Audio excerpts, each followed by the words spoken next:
বিসমিল্লাহির রহমানির রহিম। Welcome back to my another video. প্রিয় শিক্ষার্থী, থাম্বনেল দেখেই বুঝতে পেরেছো যে আজকে সপ্তম শ্রেণীর ইংরেজি লিসন 2 সম্পর্কে আমি আলোচনা করতে যাচ্ছি।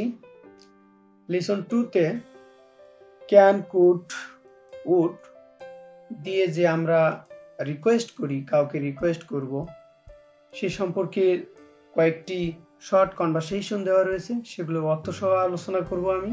তারপরে এই ক্যান, কুড, উড কখন কোনটি ব্যবহার করবে সে সম্পর্কেও ধারণা দিব।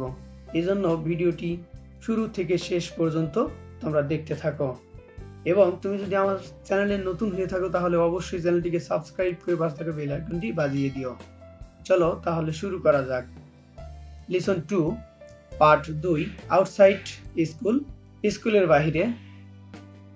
এ, listen and read this short conversation. ছোট্ট কথোপকথনগুলো পড়ো এবং শোনো। 1. Fahim, can I borrow your pen please? আমি কি তোমার কলম ধার পেতে পারি? Tamim, yes of course you can. হ্যাঁ অবশ্যই তুমি পারো। হিয়ার ইউ আর, এই নাও। 2. Radif, could you please help me with my math? তুমি কি আমাকে আমার গণিতে সাহায্য করতে পারবে দয়া করে? রাহিন, সরি আই কান্ট, দুঃখিত আমি পারবো না। I am not good at math, আমি গণিতে দক্ষ নই। 3. Sister, would you turn the television off? তুমি কি টেলিভিশন অফ করবে? I am doing my homework, আমি আমার বাসার কাজ করছি। ব্রাদার, সরি, দুঃখিত। আই ডিডন্ট নোটিস দ্যাট, আমি ওইটি লক্ষ্য করিনি। Please go on with your study, দয়া করে তোমার পড়ালেখা চালিয়ে যাও। এ ছিল 3টি শর্ট কনভারসেশন। ক্যান, কুড এবং উড এর ব্যবহার অবশ্যই আমি শেষে বুঝিয়ে দিব, তোমরা সে পর্যন্ত দেখতে থাকো। এরপর দেখো বি অংশ। Complete this dialogues using suitable word. উপযুক্ত শব্দ ব্যবহার করে এই নিচে যে ডায়লগ দেওয়া রয়েছে 5টি ডায়লগ, এই ডায়লগগুলো পূরণ করতে হবে। চলো তাহলে আমরা পূরণ করি। 1. A, could you lend me your English book for a day?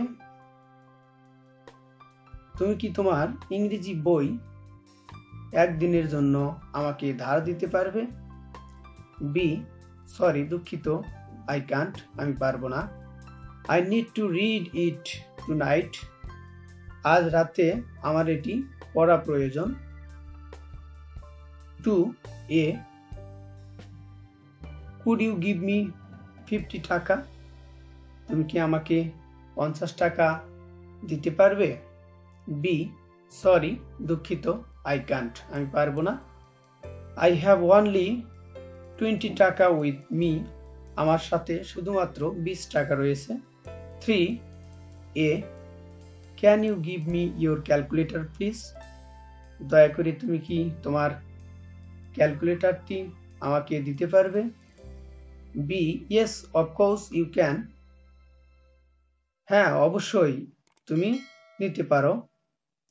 Here you are, এই নাও। 4. এ, would you get me a notebook and a ball pen from the stationaries? তুমি কি স্টেশনারিজ থেকে একটি কলম এবং খাতা আমাকে এনে দিতে পারবে? বি, ইয়েস অফকোর্স, হ্যাঁ অবশ্যই, আই উইল, আমি পারবো। 5. A, can you put my box in the car please? দয়া করে বক্সটি আমার কারের মধ্যে রাখতে পারবে? বি, ইয়েস, হ্যাঁ অফকোর্স, অবশ্যই, আই উইল, আমি পারবো। এরপর সি অংশ। Make request using the clue. এখানে কিছু ক্লু দেওয়া রয়েছে, অর্থাৎ 5টি ক্লু দেওয়া রয়েছে। এই ক্লু অনুযায়ী তোমাকে একটি করে রিকোয়েস্ট করতে হবে। You want someone to help you with the washing. তুমি কারো কাছ থেকে কোনো কিছু ধৌত করার জন্য সাহায্য চাবে, সেক্ষেত্রে তুমি কি বলতে পারো? 2. You want someone to give you change for a 100 টাকা নোট। তুমি কারো কাছে 100 টাকা চেঞ্জ করে চাবে, সেক্ষেত্রে তুমি কিভাবে সেটি বলতে পারো? 3. You want someone to wait a minute। তুমি কাউকে 1 মিনিট অপেক্ষা করতে বলতে চাও, সেক্ষেত্রে কিভাবে বলবে? 4. You want someone to carry your bag। তুমি চাও কেউ তোমার ব্যাগ বহন করুক, সেক্ষেত্রে তুমি কিভাবে রিকোয়েস্ট করবে? এরপর 5. You want someone to call you a rickshaw। তুমি কাউকে একটি রিকশা ডাকতে বলতে চাও, সেক্ষেত্রে কিভাবে তাকে রিকোয়েস্ট করবে? শিক্ষার্থী, এই অংশটুকু যদি তোমরা এর উত্তরটি জানতে চাও তাহলে অবশ্যই আমার ইউটিউব চ্যানেলটি দেখতে থাকবে এবং আমি কোনো একটি শর্ট ভিডিওর মাধ্যমে এই অংশটুকু দিয়ে দিব। যদি তোমরা চাও তাহলে অবশ্যই কমেন্টের মাধ্যমে জানাতে পারো। চলো এখন আমরা ক্যান, কুড এবং উড সম্পর্কে, এর ব্যবহার সম্পর্কে জেনে নিই। ক্যান তুমি কখন ব্যবহার করবে? যখন তোমার ছোট্ট কোনো রিকোয়েস্ট করা থাকবে তখন তুমি ক্যান ব্যবহার করবে। এবং কুডটি হচ্ছে একটু অপেক্ষাকৃত বড় যখন হেল্প লাগবে তখন তুমি কুড শব্দটি ব্যবহার করে রিকোয়েস্ট করবে। এবং দেখবে যে যদি কোনো হেল্পটি একটু দীর্ঘ সময় ধরে লাগে তাহলে সেক্ষেত্রে কুডটা ব্যবহার করবে।